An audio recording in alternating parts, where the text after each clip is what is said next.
and we're here at MagickAll 2016 with the big event.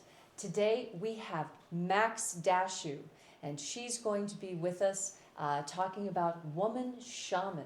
She has an amazing slideshow presentation ready to go, and I'm sure you're going to want to sit back, get something nice to drink, maybe a little something to munch on, and your notebooks. Make sure you have your notebooks. You're going to want to take notes on this amazing upcoming lecture, Woman Shaman, Dashú. Thank you. Come on up, Max. Grab this so that we have All right. the DVD. That we're going to be seeing material from this Woman Shaman DVD, except this is a live talk.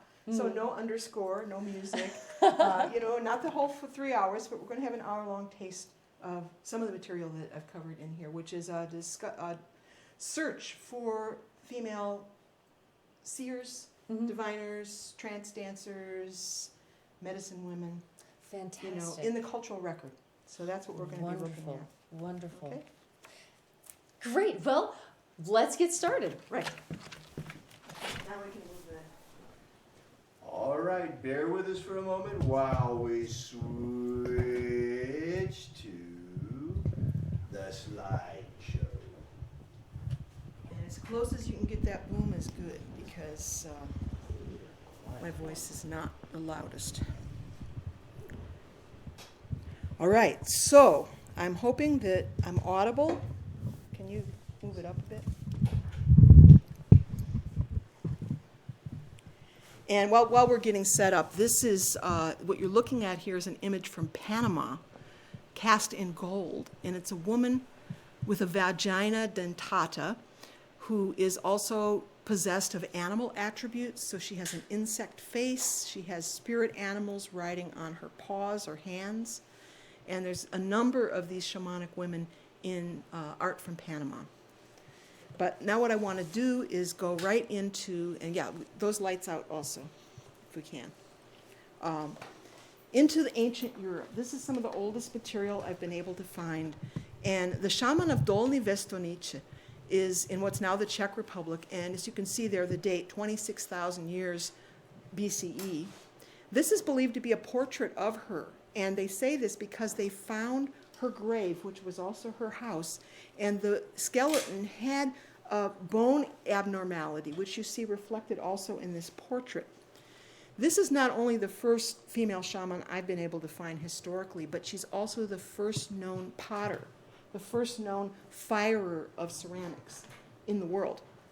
And the black goddess of Dolní Věstonice is over there on the right, but you can also see she did lots of animals, possibly hunting magic, because you can see there's a spear wound in the head of this lioness. And this is a reconstruction of the shaman of Bad Dürrenberg. A little bit of crookedness there because of the way the camera is laid out. Maybe we can get the camera straight. And this is not going to, unless you can do the keystone on it. All right. So anyway, this is Karl Schaller's painting, reconstructing what this shaman would have looked like based on the archaeology of her burial, which had deer teeth, deer antlers, boar tusks, and a lot of other things that were buried with her. And so this is one visualization of what her shamanic regalia would have looked like. So this is very old, and also, by the way, she had a bone abnormality, and so did this one from what is now Palestine, Israel, at Hilazon Tachtit. And this is 10,000 BCE, so that's actually 12,000 years ago. And again, a cave burial of a female shaman. And if you look at the bones of her legs, one leg is a lot shorter than the other, and she has a hip abnormality, so she would have certainly walked with a limp. Her burial showed signs of a great feast. There were bones and skulls of various different animals and offerings, and so the archaeologists are also naming this as a female shaman. Coming forward a little bit in time, we have just across the Bering Strait from Alaska, Chukotka, the Asian Eskimos, as they sometimes call them, the medicine woman at the site of Ekvin. And this wooden mask was buried between her legs, and she had all kinds of regalia, which I talk about in the Woman Shaman DVD, but I'm going to just kind of move along here because I want to take us straight into spiritual flight. And the idea of riding on the backs of animals is something that we know very well from the European witch traditions. It's found in Siberia and actually all over the planet. The idea that you have a spirit helper or double that enables you to either shapeshift or to ride through the cosmos, to travel across all of the worlds, the 3 worlds, the 9 worlds. And so we see these images of flight, or what appear to be flight. This one from the Jomon culture of very archaic Japan. This is getting up close to 5000 BCE. Even older than that are the Gwion paintings in the Kimberley Mountains of northwestern Australia. And here you see a woman with a spirit rattle, shaking the rattle. And so not only the drum, but the rattle appears over and over again in this really archaic rock art. And these are so old. Here we see women in string skirts, which are still used ceremonially in Aboriginal Australia. The age of one of these paintings was radiocarbon dated to 17,000 BCE based on a fossilized wasp nest that was over the painting. So that is the very latest date that it could have possibly been, and the painting might be hundreds or thousands of years older as well. Whoops, going the wrong way. And so you see spirit flight in these rock art, and these figures are wearing the string skirts of women. And so we do have, not all the Australian paintings have necessarily very clear gendering, but this one does. And you see a lot of the dreaming beings, the ancestral beings in this art, dressed in regalia that is still being used in the ceremonial practices of the corroborees and the medicine ways. Some really beautiful, and a lot of them, like these here are really ungendered. You can't really say male, female. But look at this beautiful figure there at the lower right with the long peak headdress. And the Saharan rock galleries in central North Africa are another rich source of shamanic culture. And so here we have a group of women who are dancing again with rattles. And there's a medicine scene going on, and I think when we get to the healers, we'll have a close-up of it. We have a person with a gourd rattle and an animal mask and antennae. Looks like female dress to me, the breasts covered, shaking a rattle in front of a person with a very swollen belly. So this may be a healing ceremony. And so the art of the Tassili Najer in Algeria, in the Mesak Setafet, in Libya, many different areas where you have these exceedingly old rock murals.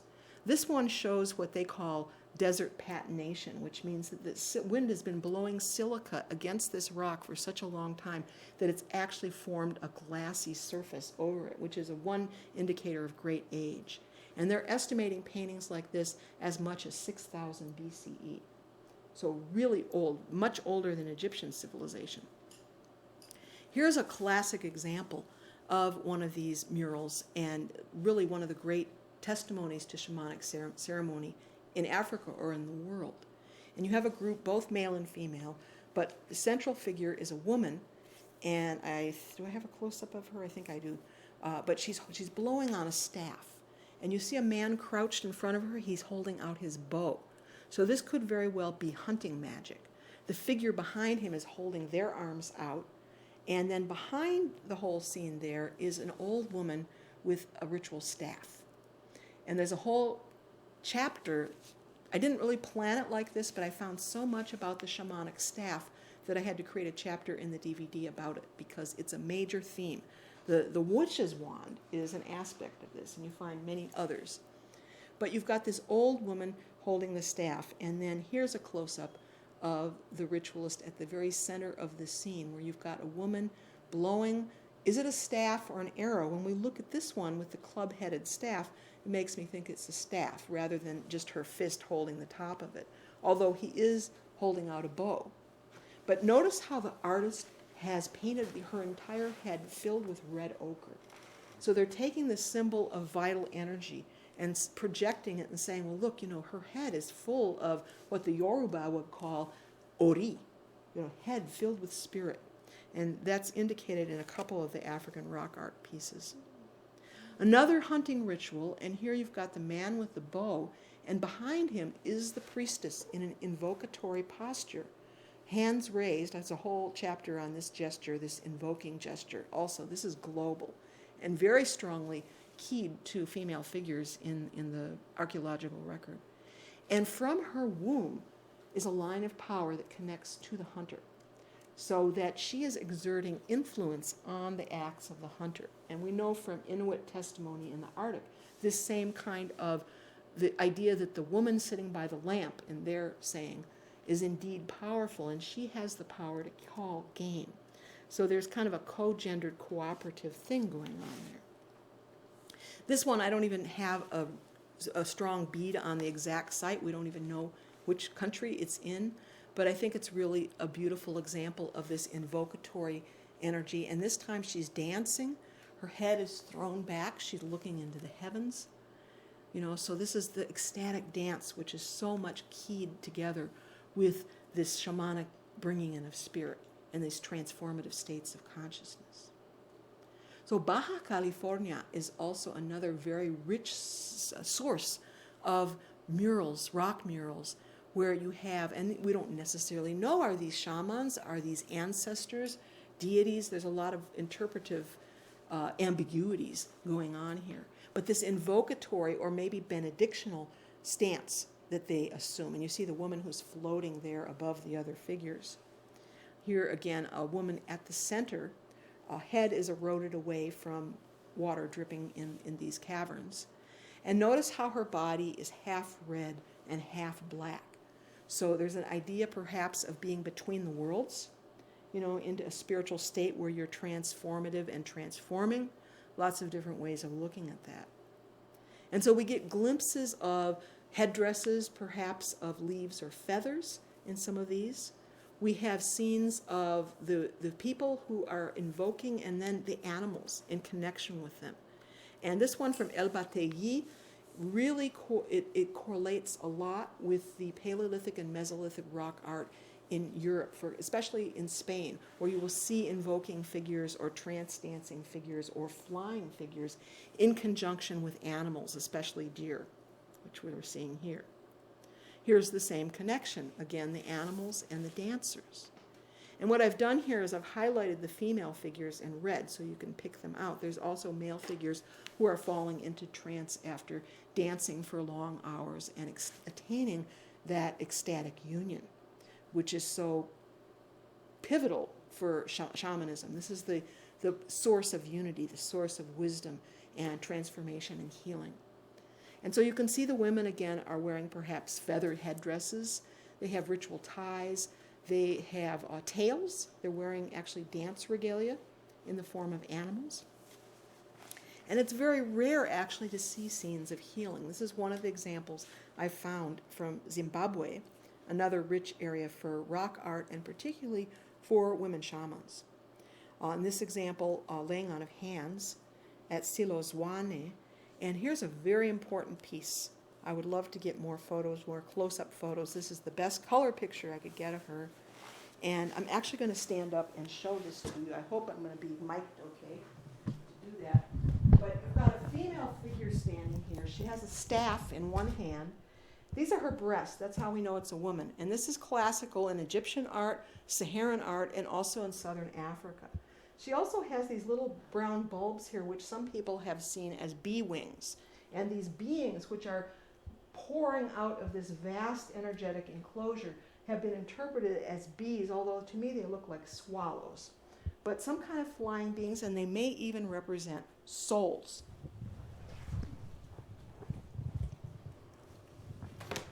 Here's another one from southern Africa. This is in Zulu country.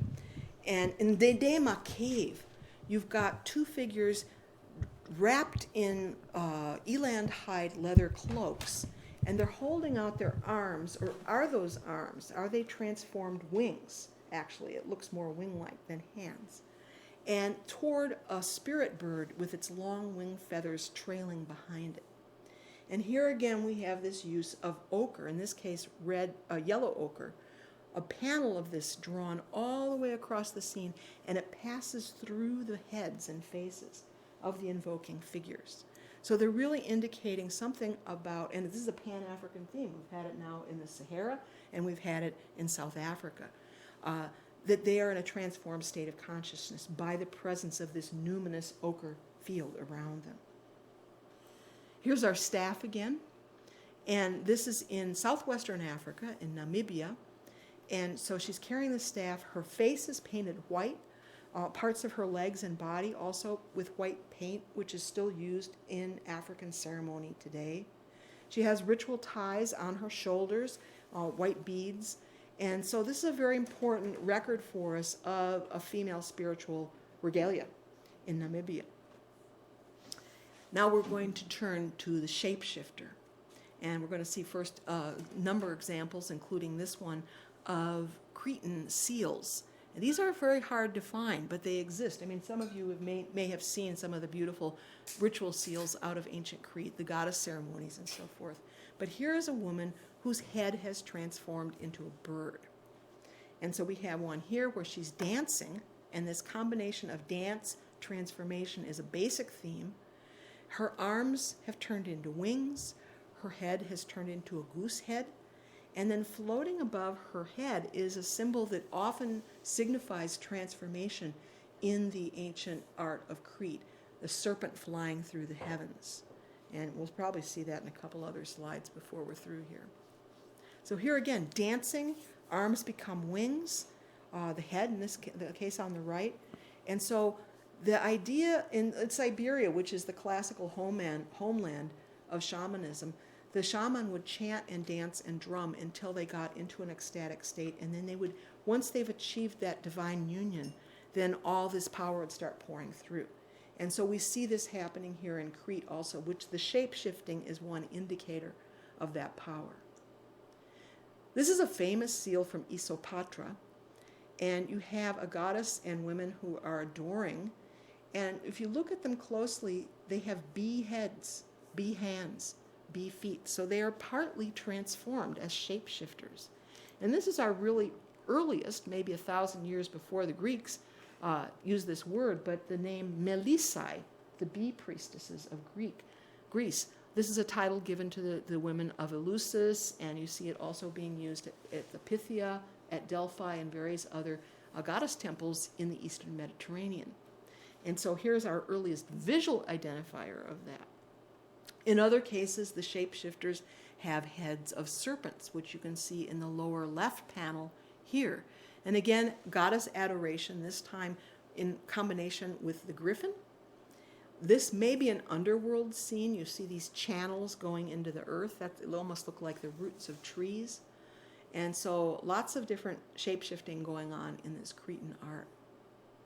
It's also found on another set of famous seals coming out of ancient Pakistan in the Indus Valley culture. And normally there are a great many bull seals, that's what they'll show you, but there are also these women dancing with tigers. And if you look at her, she is either a shapeshifter or she's dressed in water buffalo mask. She has the hooves, she has the tail, and she's dancing with a tiger. So this is a very profound thing, and it's not a one-off. Because here we see a tiger dancer, notice the breast, flanked by tigers, and you've got also the sacred wheel and the elephant going on in there. So lots of different animals associated with shamanism and serpents. We're going to see a whole section in a minute about the serpent shapeshifters and serpent goddesses. But here you can see the transformation really indicated by the fact that the whole side of her face has melted away. And in place of her own eye, she holds up a snake, and the end of the snake, the coil of the snake, serves as an eye to her. She's sprouted tusks in her transformation, and she has a serpent necklace as well. So Ecuador is a very rich place for these scenes. Here we've got a shapeshifter into deer form. Look at the paws, the hooves, I should say, and the legs, which are not human. And so she's partaking a lot of these deer women in Central America and the Maya world also. If you go up to the Arctic, it's the walrus and the polar bear. And so this one is from the Aleutian Islands and carved out of walrus ivory, I believe. And so the only walrus trait is simply the tusks. And they've actually found these walrus tusks in archaeological finds in northern Canada, that shamans would have carved ivory walrus tusks that they would place in their mouth during the ceremony. So they would be drumming and doing their thing, and then, they would appear as a walrus to all the others. They would enact walrus spirit. Here's one of a bear woman, a polar bear woman. The upper part of the body is bear, the lower part as human. And they call this the Dorset culture. This would be in the Middle Ages in northern Canada. Here's another polar bear woman, which you can see the female aspect in the form of the vulva reflected a little more clearly. And almost the entire top half of the figure is just the head and neck of a polar bear. But we can go into the Mediterranean and the Etruscan world, and this is a very interesting silver death mask that was found from about the 4th century BCE. And just looking at the whole thing right now, you have a face with water birds on the cheeks. There's a thunderbird with lightning streaking out from its beak, to something very similar to the knot of Isis on either side of the brow. And then I'm going to come in close up for you to look at those lion ear-like coiffure that she's wearing. You have naked women who are enchanting serpents and stroking them, and they're surrounded by stars and numinous wheels of energy. And you can see the delight in their face, and the serpents are kind of coiling around and looking back at them. So snake mysteries, something that we see in a later period in the Mediterranean, in the Orphic mysteries and women's mysteries. So serpents, this is a double-headed serpent from Colombia on a ritual vessel of the Kalima culture. And you've got the woman holding a serpent in each hand. This from a Gelede mask of the Yoruba, propitiation of the ancestral mothers, basically what that ceremony is.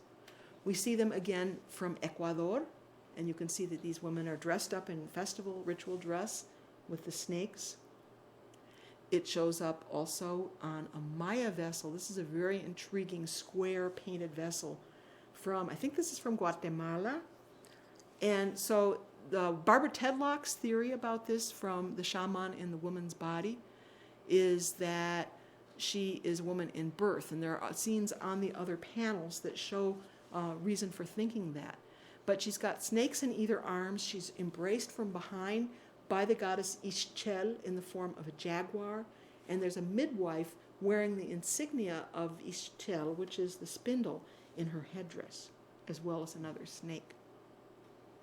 So the Cretan priestesses holding snakes in both hands are very famous, and people don't realize that you also have dual snake figures in West Africa, in Dahomey, what is now called the Benin Republic. And also, these are very old, from eastern Iran. This is an area that archaeologically is almost invisible to us. They never talk about it. And this is a culture that is around the time of the Sumerian and Elamite cultures. Cylinder seal, these scenes that I'm going to be showing to you. And on the left is a goddess sitting in a shrine. She's got rampant serpents rearing up out of her shoulders and facing her. She also has a bird in front of her. And there's a procession of women dancing toward her that are holding snakes. Can you see the snakes coming down from their waists? Then underneath them are female drummers and lyre players. So you've got the music, you've got the procession and the dance, and you have the snakes. And there are several of these seals from, some people refer to this as the Marhashi culture. Up in the top again, the goddess inside her shrine. This time she's holding one snake. Underneath her, women are carrying on dancing naked. And then on the right side, you have a ceremony going on with an altar, out of which is arising a female figure holding snakes in each hand and with a head of some kind of horned animal. Here's another snake mystery, and this is a modern painting, but a very old tradition in Malawi. The pool of Malawi is what gave that country in southeastern Africa its name. And the priestess who presided over this ultimate shrine of the Chewa people was known as the Makewana. And so this was a prophetic pool. It was inhabited by a python, and she was a python priestess. So we have a Southern African analog for the Pythia, and she was an oracle. And the artist has painted her with an ebony staff, and again, there's that sacred rattle. The rain clouds show that she is also bringing rain. There's a lot of rain shrine priestesses all over different parts of Africa. This is a painting I did for the Woman Shaman DVD, visualizing the Makewana, and they were not lineages that were chosen dynastically. They were chosen by spirit, and so there would be an appearance of spirit, and when one Makewana had died, then somewhere a girl would start behaving strangely, and pretty soon they would have certain kinds of ceremonial tests to determine, is this the one? And then she would be installed as the next Makewana. So for ecstatic ceremony, you have to have a certain level of pulse, what they call in the behavioral sciences entrainment, which is that the brain and the psyche begin to resonate with rhythm. And so this can be done with the drum, with rattle, various different forms. Here we're looking at something carved in ivory by Phoenician artists around 27 centuries ago. We see rattles in the art of the Haida, and here's a pretty rare sculpture of a female Haida shaman with the hand rattles. And so the beauty of these kinds of rattles that they have is you could dance with them and be doing rhythm at the same time. Of course, the sistrum in Kemetic culture was a percussion instrument, and it was connected, as you can see, with most of the sistrums have some kind of iconographic connection to Hathor, who is the goddess of not only song and dance, but really of these shamanic transformations. And so the priestesses of Hathor, you have a lot of dance yoga going on. And so Isis is shown with the sistrum because she is a shamanic figure. She's a shapeshifter. She is a woman strong of tongue, knowing of words of power, and she's often shown with this temple woman's instrument in her hand because this is part of a continuum of female power in the temples. So you've got a lot of murals and reliefs in Egypt. Some of these are from the temple of Hathor at Dendera. And this one especially is really important because not only do you see the drummer with the frame drum, but you also see the headdresses, very impressive headdresses the women are wearing, and the lead procession person has a serpent rising out of her hand. So those snake connections keep weaving in and out. Here's another procession of women with drums advancing toward either Hathor or Isis, Heteru Auset. And you also have images that are probably representations of frame drums coming out of Arabia. This is a drawing I did of a drawing, no photo so far, of a sandstone relief that survived the Islamic Revolution face down in the sand. And so it was able to make it through. They may be showing the burning of myrrh or frankincense there on the right. You know, the little curl of smoke that seems to be rising beside her. And all over Southwest Asia, you have these frame drums connected with women who would have been temple priestesses at some period. This is from Syria. Lane Redmond talks a lot. She jokes about how the archaeologists would label these because they could not contextualize them as woman with cake. They couldn't recognize the whole way that they're holding it is very much a frame drum. And so we have these in the Phoenician world. This is up in the northern part of Israel, actually. And in the Hebrew Bible, there's a reference to Miriam in Exodus.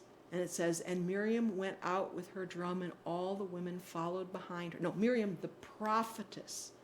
And all the women followed behind her with timbrels and with dancing.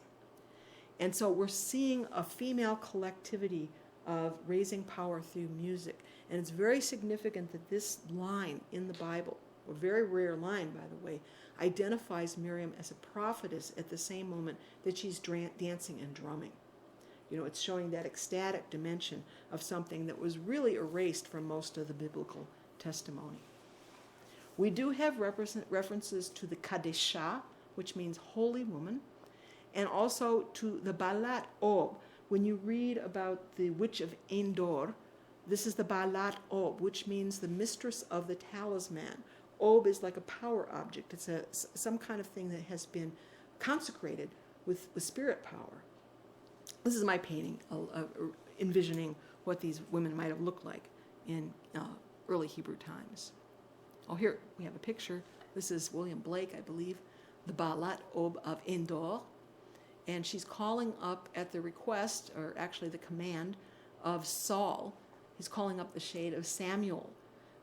He was like desperate. He was going to go into battle. He was really feeling like he was going to lose. It's like, guide me. Let me call up this dead king.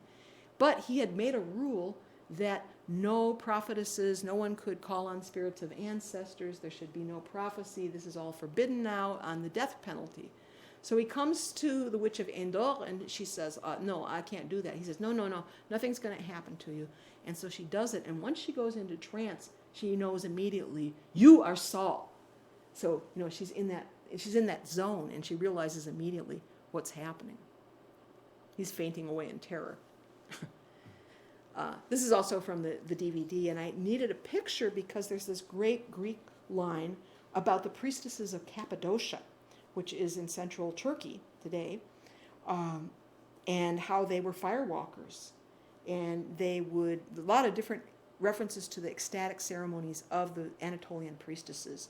One of them talks about slipping the serpent through the bosom. And so she would actually drop a snake down through her robes. Here she's being shown as a trance dancer and a firewalker. But of course, our classic image of the shaman is the Siberian drum in northern Asia.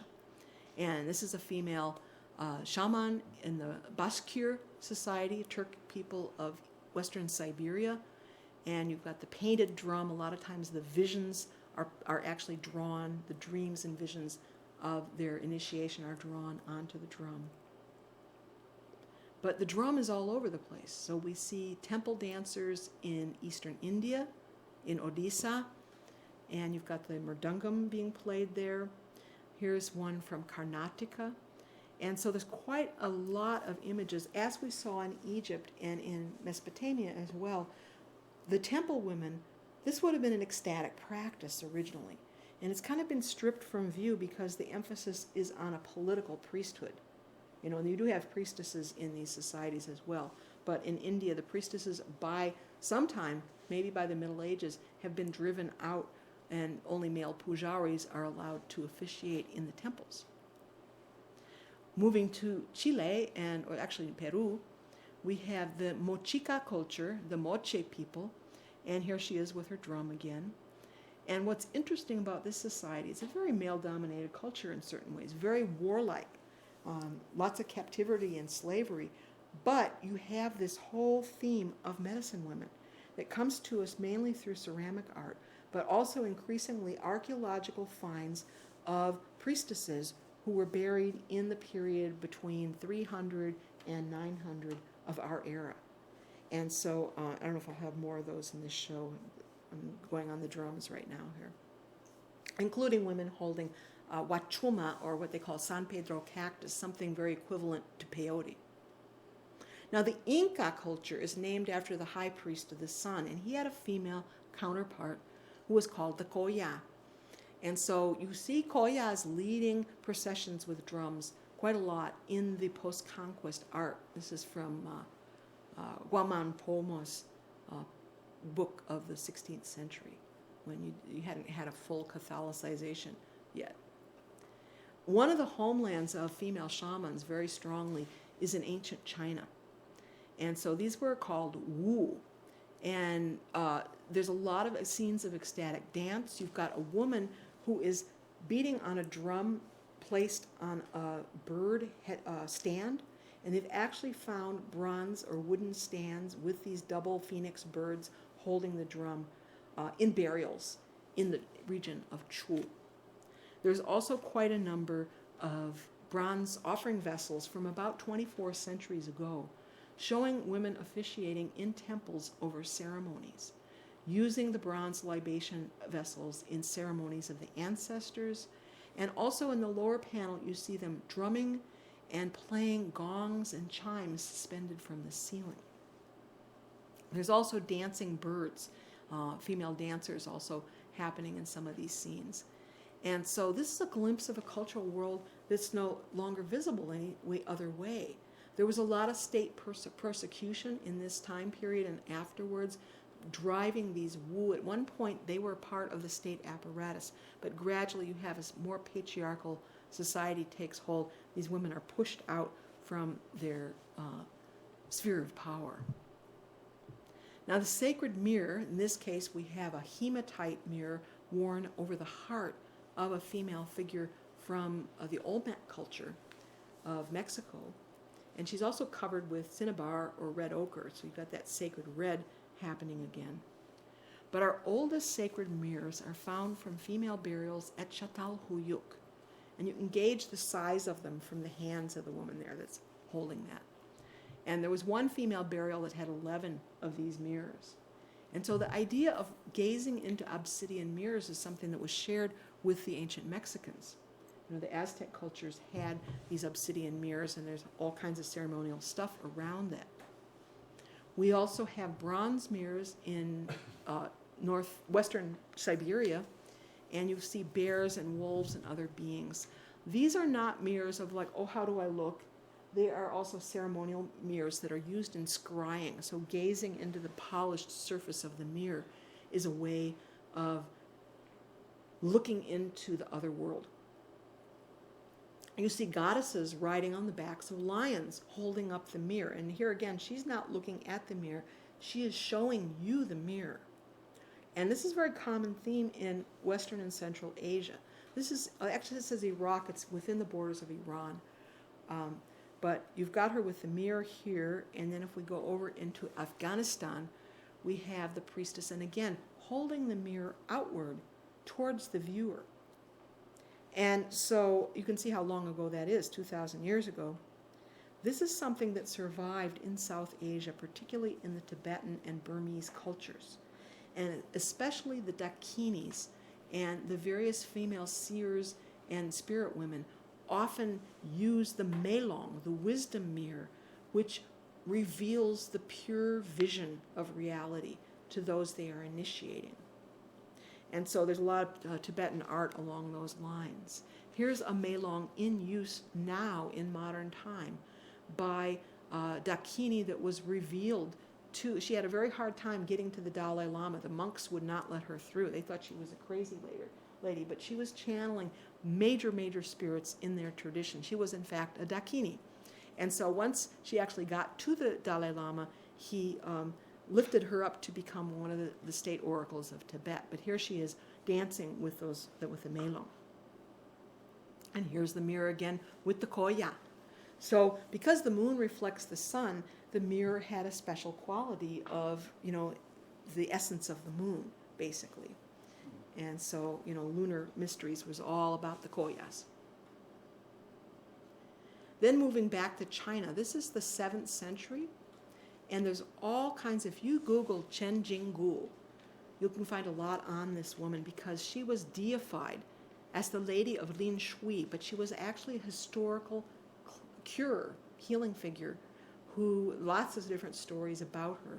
And you can see her dancing here with a rope that has become a snake in one hand and a buffalo horn in the other hand. And these are actually used in shamanic ceremonies. Here's another image of her. So lots of stories talk about her and her shamanic sisters and how they studied to become Wu on the shamanic mountains, mystical places. And you see her here dancing the mantic steps of mystic Taoism, which they dance out the shape of the Great Dipper and other kinds of important symbols. And, these are like sigils, but kinesthetically, choreographically enacted. Here's another picture of her with her companion, Tigress Lady Zhang. And the tigress, we saw earlier from Pakistan, and there's quite a lot of tiger shamans and tiger shapeshifters in China, especially in Aboriginal China, the tribal peoples. So this is really a shamanic animal par excellence in Eastern and Southern Asia. And then one last piece from China with the Wu. These long trailing sleeves are used in shamanic dance. And so there's a lot of image of women dancing, and you can see the bird coming to her shamanic call. And then coming over into divination, we've got a sacred mat. She's spread out a cloth. She's casting shells. Other places it might be coconut shells, or it might be bones. And up at the top, the men are asking questions. Her spirit helper is there behind her. She's got a male spirit, animal spirit. And then she's speaking as she casts the lots, and she's talking to the guy and telling him what she sees. Another piece also from the same codex, and this is the sweat lodge. And so the image of Temescaltosi or Tesi is, she's the grandmother of the sweat lodge. With the black paint around the mouth is her insignia. And she is the one who transforms and purifies her. Another name for her in Aztec is Tlazolteotl, the eater of filth, because she transforms by cleaning everything. She's like Kali. Nothing is impure once it's passed through her. She purifies everything. And so again, a place of healing, vision seeking, and transformation. The Temescal, the sweat house. Okay, so healers. We saw this one. And so the Aztec art is also full of images of curanderas carrying out healing practices, which are very much still part of curanderismo, not just in Mexico, but here in the United States as well, because this is really spread. So what she's doing here is she's rubbing and cleansing the aura and the body of this woman with herbs. A limpia means a cleansing. And there's a lot of really interesting scriptures post-conquest. These are not written in Spanish. They're written in Nahuatl, because they had their own literate tradition. And so once the Spanish had burned their codexes, then you have Aztecs learning the Spanish script and continuing to produce codexes, which is where a wealth of knowledge about the old Aztec culture comes through to us. Now, this is all about the herbs. And at the bottom panel, we're going to, oh no, I thought I had a close-up of it. I do. I think it's coming up. We'll come to it. But, very broad and wide knowledge of herbs in the Aztec world. And so medicinal, psychic, transformational, visionary herbs, including toloache, which is sacred datura. And you see a picture of it there. And there again, you've got the curandera. She's actually rubbing the back of this woman, apparently, with toloache. It's not something you would want to ingest the actual plant. So, skin contact is the way to treat with that. Now, this is a very interesting set of images that are very transformational, which is the Florentine Codex shows the midwife checking the woman out. She's seeing how the baby positions. Is everything okay? She's examining her. And the midwife in Central America was very much of a shamanistic figure. You also see this in Europe with the witches, where the midwife is regarded as a witch, and a lot of the same stories are told about these two groups. All right, so here's the examination, but look at this next image. The two of them are levitating. The idea that the woman in birth is actually at the portals of life and death. She's between the worlds. So Barbara Tedlock very rightfully argues that this is a shamanic passage for someone to go into this state, if she should survive it, that is, and for the baby too. And the midwife there on the journey with her. So she's someone who can accompany the woman through this transformative and potentially deadly passage. When we look at the codexes and the way they depict, this is the Florentine Codex, so it's written in Spanish, and it says vieja hechicera, old witch. So that's a European construct that's being laid over a very strongly Mexican image where she is, you see the speech scrolls, so she's speaking, right?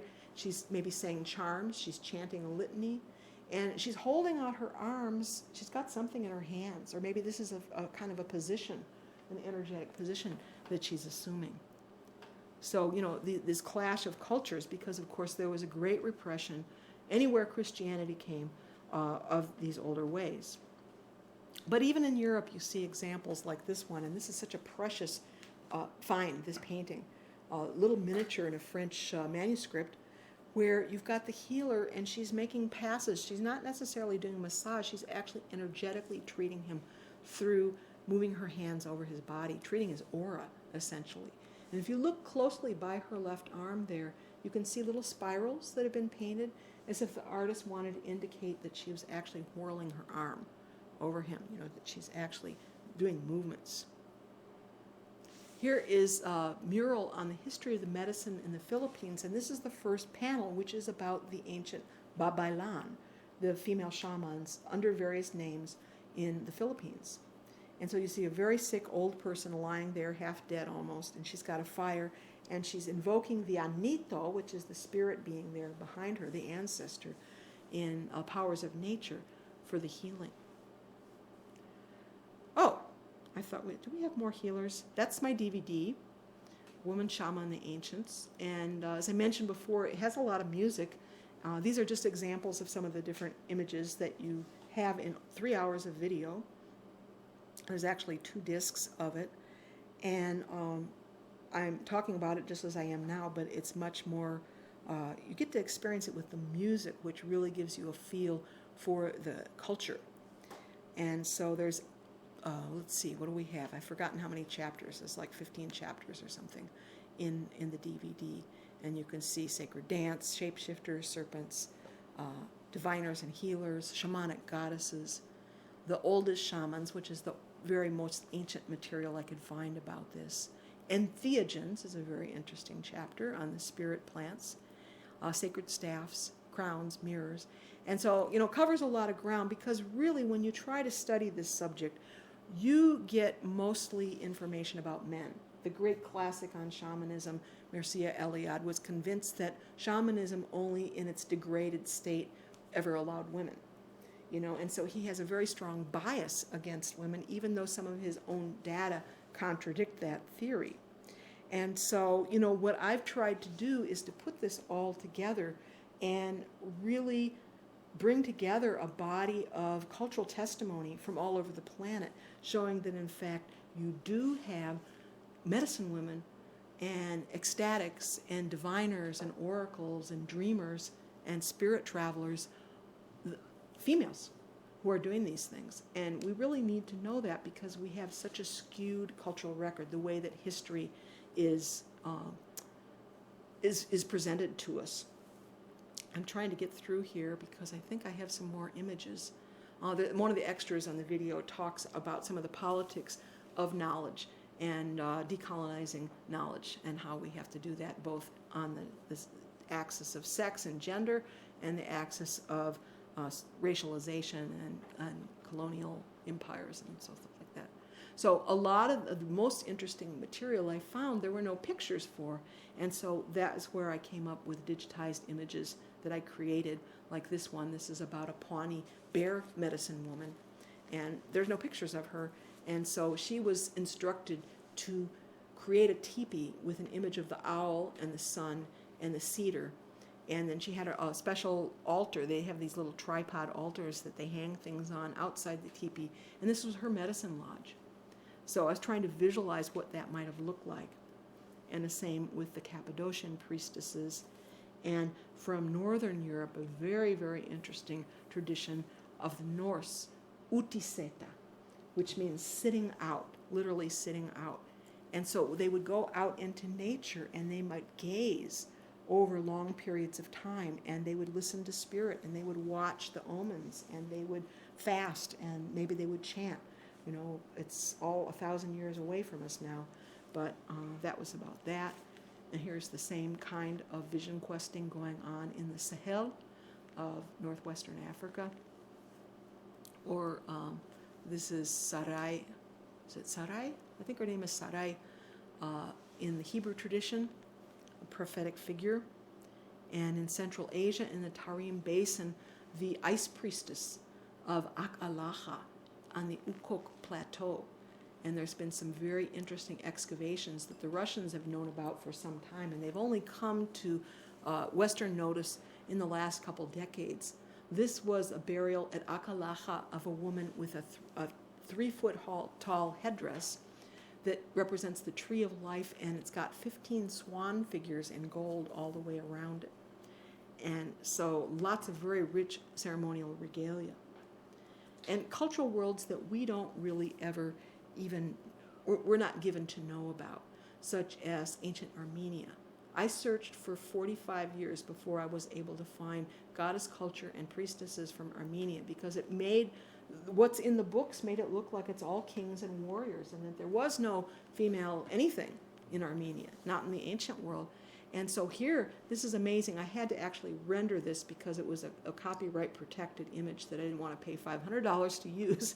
But anyway, you've got a goddess seated there, and she's got energy flowing out from her left hand, and she's holding up a vessel with her right hand, seated in front of a shrine, and they're all inside of a temple. So she's in front of the altar, really. And then some women coming with a sistrum in one hand, and it looks very much like a manat beaded percussion instrument in the other hand, and behind her a woman with bells. So, this is all a process because there's more being uncovered all the time.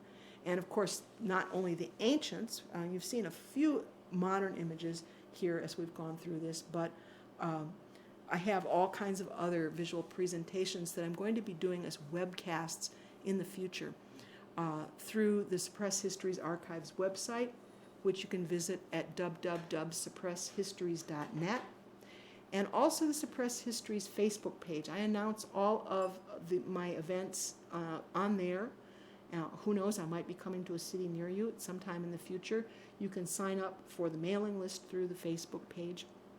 But especially the webcasts, because the same kind of presentation you just watched can also be done across the net. Like you're seeing it on YouTube now, but we can also do it in other formats. And so I'm hoping to do webcasts also of Woman Shaman Africa, Woman Shaman Asia, Woman Shaman the Americas, and the Shamanic Witch of Europe, in the future. And there are other Woman Shaman shows also on trance and shape-shifting and various other subjects. So here is the website that you can go to if you want to get the DVD. And there's nothing quite like it as far as resources. It took me 45 years to pull all of that information together.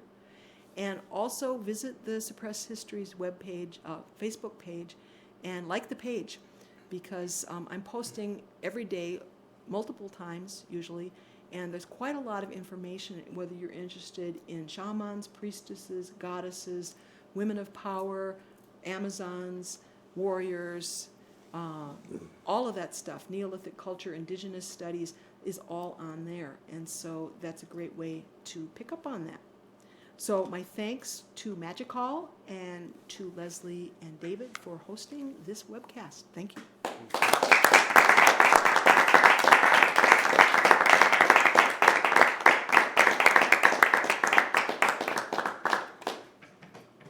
Wonderful. And microphone, please. Thank you. You're And welcome. Oh, I forgot. that will be all for today. The next lecture is tomorrow morning at 9:30. Oh, and Max has something to show us here. I'm just going to throw this up. This is the wisdom scroll. This is one of the digital art that I'm going to get this over. Hold on, Max. Let's get you up. Okay, get me mic. This is the wisdom scroll that is giclée on canvas. It's actually literally a scroll. And it has six wisdom goddesses from the Kemetic, Hebrew, Indic, Pueblo, Chinese, and medieval Italian worlds. So I just thought I'd throw that in. Bravo. All right. And that's all for today for the opening day of MagickAll 2016. Don't forget to come back tomorrow. We have a full day of magic in store for you.